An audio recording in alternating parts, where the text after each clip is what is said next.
একবার সূর্যদেব দ্বারকার নাগরিক সত্রাজিতের ভাই প্রসেনকে সম্মন্তক মণি উপহার দিয়েছিলেন।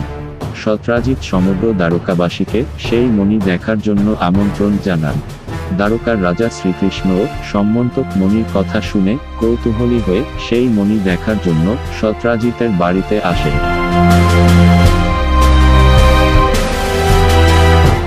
শ্রীকৃষ্ণ সমন্তক মণি দেখতে চাইলে সত্রাজিত তাকে সন্দেহ করলেন এবং ভাবলেন যে শ্রীকৃষ্ণ তার মণিটির কথা শুনে প্রলুব্ধ হয়ে সেটি অপহরণ করার উদ্দেশ্যে এসেছেন।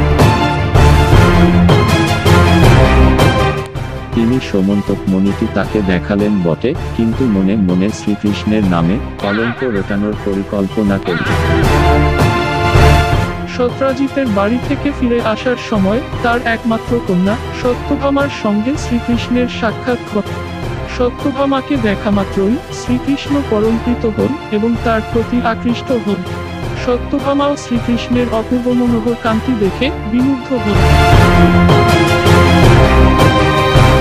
শ্রীকৃষ্ণ তার বাড়ি থেকে প্রস্থান করা মাত্রই সত্রাজিত তার ভাই প্রসেনকে সমন্তক মণিটি দিয়ে তাকে আত্মগোপন করে থাকতে বললেন।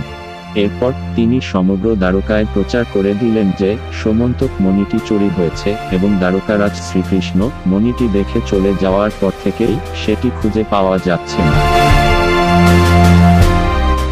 এই কথা শোনা মাত্র অপমানিত কৃষ্ণ স্বয়ং ঘটনার প্রকৃত সত্যানুসন্ধানে প্রবৃত্ত হলেন। বহু অন্বেষণের পর তিনি এক দুর্গম পার্বত্য অঞ্চলে গল্লকরাজ জাম্ববানের কাছে সমন্তক মণির সন্ধান পেলেন। শ্রীকৃষ্ণ মণিটি তার কাছে প্রার্থনা করলে জাম্ববান তা দিতে অস্বীকার করেন। জাম্ববান বললেন যে যদি যাদব শ্রেষ্ঠ কৃষ্ণ তাকে মল্লযুদ্ধে পরাস্ত করতে পারেন তবেই তিনি মণিটি তাকে দিয়ে দেবেন। শ্রীকৃষ্ণ সেই শর্তে সম্মত হলেন। যথানিয়মে মল্লযুদ্ধ আরম্ভ হল। জাম্ববান বীর হলেও মহাবলবান শ্রীকৃষ্ণের সঙ্গে যুদ্ধে অতি সহজেই পরাজিত হল।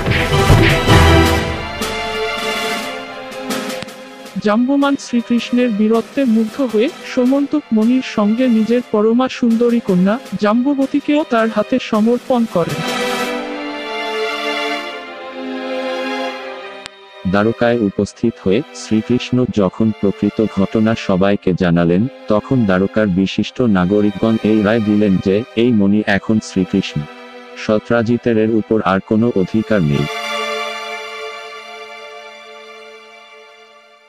সত্রাজিত তার ভুল স্বীকার করলেন এবং বললেন যে প্রায়শ্চিত্ত স্বরূপ তিনি তার একমাত্র কন্যা সত্যভামাকে শ্রীকৃষ্ণের হাতে সম্প্রদান করবেন।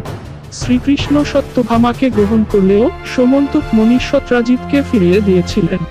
এভাবেই শ্রীকৃষ্ণ ও সত্যভামার বিবাহ সম্পন্ন হয়।